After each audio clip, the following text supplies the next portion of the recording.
Eu estou ciente que os meus vídeos podem não dar tantos views quanto os de outros canais, mas tudo bem, eu também não quero ter que ser tão mainstream, sabe? Eu quero não ter que me vender, sabe? Poder manter a minha arte viva, a minha arte de fazer vídeos no YouTube. Em todo caso, a HQ que nós vamos falar hoje é essa, Batgirl. Você talvez tenha ouvido falar dela, ou talvez não, ela ainda não saiu no Brasil, mas eu sou uma pessoa que gosta de ficar atualizada. E assim, é a minha opinião que você devia ler isso, ao invés de só me querer que eu faça vídeo óbvio, mainstream do Batman. Porque quando chegar no Brasil, todo mundo vai conhecer, e você vai ter lido muito antes dela ser legal e banal.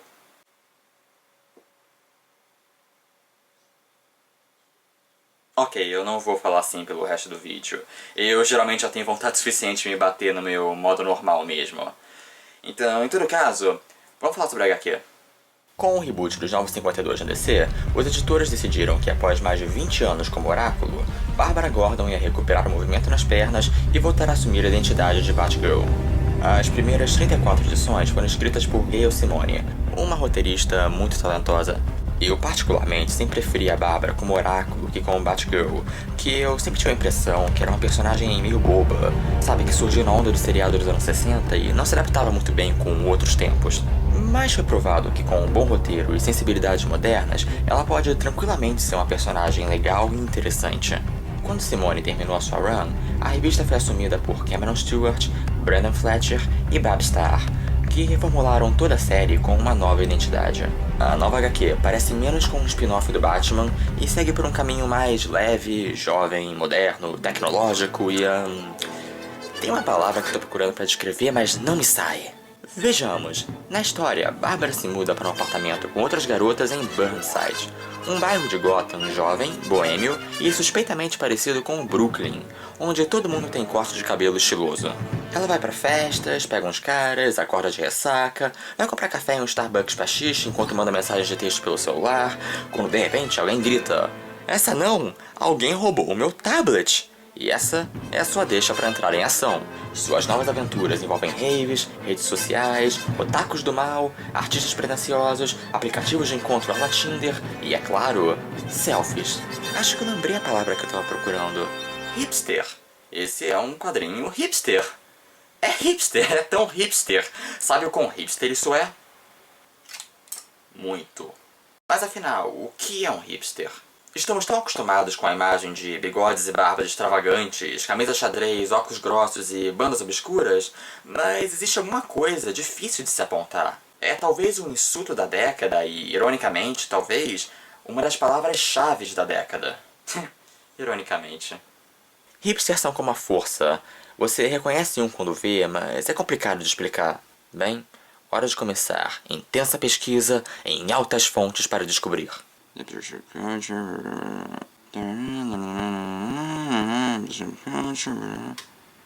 Ok, acho que eu entendi. Então, acho que a palavra-chave na hipsterização é ironia. Ela vem de um excesso de autoconsciência, o que significa que ele tem um senso de ridículo muito grande sobre tudo. Então a sua forma de cooperar com isso é abraçar o seu ridículo, ironicamente, quase como um mecanismo de defesa. Uma coisa meio... eu sei que isso é forçado, mas esse é o ponto. O hipster inventa a moda não por apelo ao estilo, mas pela constatação do quão diferentão ele é. Ele tem uma noção que o bigode de barão do século XIX é completamente sem nexo com o nosso cotidiano. Ele usa de forma irônica. E não é exatamente para se opor ao establishment, como eram os hippies, por exemplo. Mas a maior ironia é que, ao tentar ser ironicamente único, ele acaba se tornando mais um estereótipo entre tantos. Adiciona isso a toda a prepotência e sensação de superioridade por suas idiosincrasias, como se ele tivesse certo de que o resto do mundo não é esperto o suficiente para entendê-lo, e é por isso que eles acabam tendo uma reputação tão ruim, e o termo se tornou uma coisa tão pejorativa. É a pós-modernidade ao ponto que se torna um Ouroboros. E aí o conceito básico do movimento se dissemina de forma vulgarizada, e surgem palavras como dizer que uma coisa é modinha, que eu gostaria de notar que é uma das piores expressões, uma das coisas mais imbecis já criadas, não use. Mas não é como se eles tivessem surgido do nada nos últimos anos. Por acaso o Woody Allen e a Diane Keaton eram hipsters 30 anos antes de ser legal? O Alan Moore é um hipster? O que torna o hipster um pouco mais complexo do que só a contraparte contemporânea dos hippies, punks, góticos ou seja lá o que, é que eles não abraçam abertamente a subcultura como uma identidade da mesma forma que os outros. É uma das maiores piadas do assunto que o hipster nunca admite que é um hipster. Acho que quem colocou bem foi essa definição do Urban Dictionary que diz: hipsters não podem ser definidos, pois então eles se encaixariam em uma categoria, logo, seriam muito mainstream. No fim, acho que tudo que eu provei é que definir o que é um hipster é mais complicado do que parece. É uma moda? Uma filosofia? Uma atitude? Pessoas prepotentes existem desde que o mundo é mundo, mas não chamávamos elas de hipsters. Não é só um adjetivo, é um movimento contemporâneo. A internet e a tecnologia, sem dúvidas, foram um fator importante como essa piscina de opiniões e individualismos estranhos que ganham um acesso global. Então as tendências vão seguindo cada vez mais rápido de forma cada vez mais complexa. Então é como eu disse, toda coisa do hipster vira essa loucura, a metalinguagem da metalinguagem. Por exemplo, você pode falar que quando eu estou aqui me caracterizando de hipster ironicamente, eu estou sendo hipster.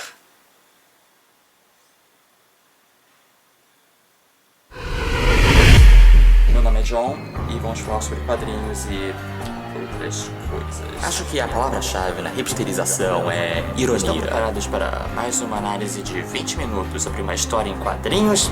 Ela vem de um excesso de autoconsciência, o que significa que ele tem um senso de ridículo muito grande sobre... Eu não vou conseguir chegar de fãs, fama e fortuna se meu cenário é igual a qualquer outro vlog no universo. Então a sua forma de cooperar com isso é abraçar o seu ridículo ironicamente. Esse nosso hobby de ver sobre homens musculosos usando roupa colã enquanto lutam entre si é a coisa mais heterossexual que existe. Quase como um mecanismo de defesa. A verdade por trás dos óculos de Clark Kent é que eles revelam muito sobre nós. Então, como nós podemos dizer que eles não funcionam, quando na verdade, todos nós usamos.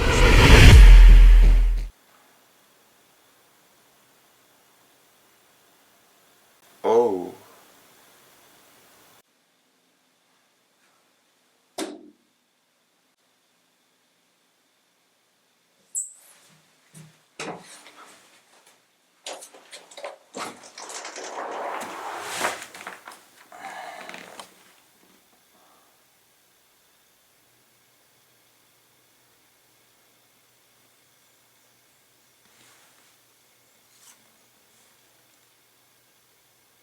Eu tenho que achar algum tipo de aceitação com o fato de eu ser um produto do meu tempo.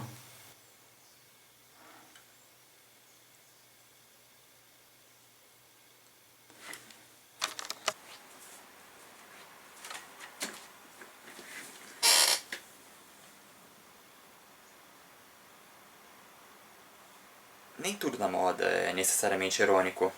Eu não vou mentir, eu gosto do estilo. Quer dizer, nem tudo, eu não sou muito fã dos bigodes e suspensórios, mas eu gosto dos óculos. Eu tenho várias camisas xadrez. E quem sabe, o cara do bigodão genuinamente acha legal. Vai ver, ele viu o Gangue de Nova York e achou o Danny DeLuise foda. Então, quem se importa se o bigode caiu em desuso? Ele gosta. E de qualquer forma, eu nem sei o quanto isso é relevante, porque de acordo com sites mais especializados, os hipsters estão morrendo e sendo substituídos pelos... Yusis, Yuxis, Yuchis, que são, sinceramente, quase a mesma coisa, só com um pouco mais de interesse de usar a criatividade na vida profissional. Então, basicamente, as barbas são menores. Eu não sei, pode ser tudo uma viagem de pessoas que querem muito apontar uma nova tendência. Vamos ver daqui a um tempo. Mas o ponto é que negar a moda formal baseada em roupas caras e dinheiro e, sabe, a famigerada ostentação não é necessariamente algo ruim. Existe muito a se beneficiar em celebrar o cultivo da nossa própria identidade. Assim, hipster vai ser um insulto barato a qualquer um que tem um estilo pouco convencional. E, principalmente, diferente do seu. No fim, acabamos sendo presunçosos quando julgamos os outros presunçosos. E a HQ não é presunçosa, cínica ou irônica de maneira nenhuma. Pelo contrário. Sem muito spoiler, mas nas primeiras 6 edições se forma um arco envolvendo o passado da Bárbara como paraplégica e sua frustração e sentimento de impotência. o tipo de pessoa que ela foi em tempos ruins de sua vida e tudo que ela pôde conquistar desde então. A HQ é muito mais uma coisa meio Tumblr de positividade, autoaceitação e lidar com a própria fragilidade. O fato de que a Bárbara, e por extensão todos nós, não é perfeita. E tudo bem, existe crescimento infinito a se fazer. E essas são mensagens muito boas para se passar. E claro, como alguém que já passou muito tempo no Tumblr, eu sei como isso pode ficar irritante, mas aqui isso é feito na medida certa. Eu também gosto como eles incorporam elementos do tempo dela de oráculo, ainda como Batgirl. A Bárbara ainda é uma gênia da computação e tem a memória fotográfica perfeita. E eles mostram isso em cenas que muito provavelmente foram inspiradas por Sherlock. E no geral, eu gosto da HQ estar buscando um público mais diversificado, com leitores mais jovens, mais mulheres, e fugindo do estereótipo do fã de quadrinho, ao mesmo tempo que pode agradar a todo tipo de leitor.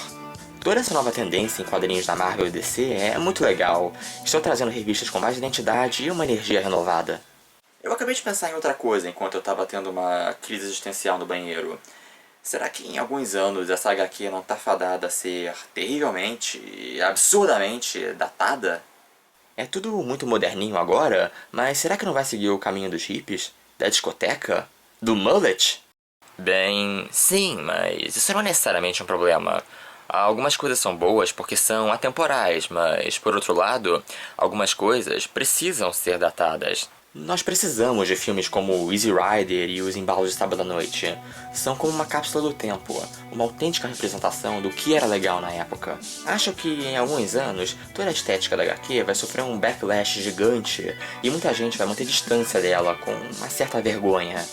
Mas, alguns anos depois, vamos passar a olhar para ela de novo com um certo afeto nostálgico.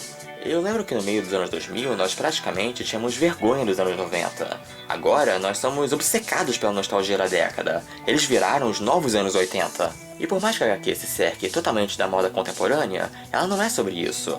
É sobre os personagens.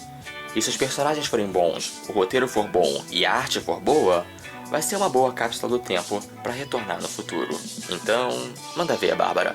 Chute bundas e poste no Instagram.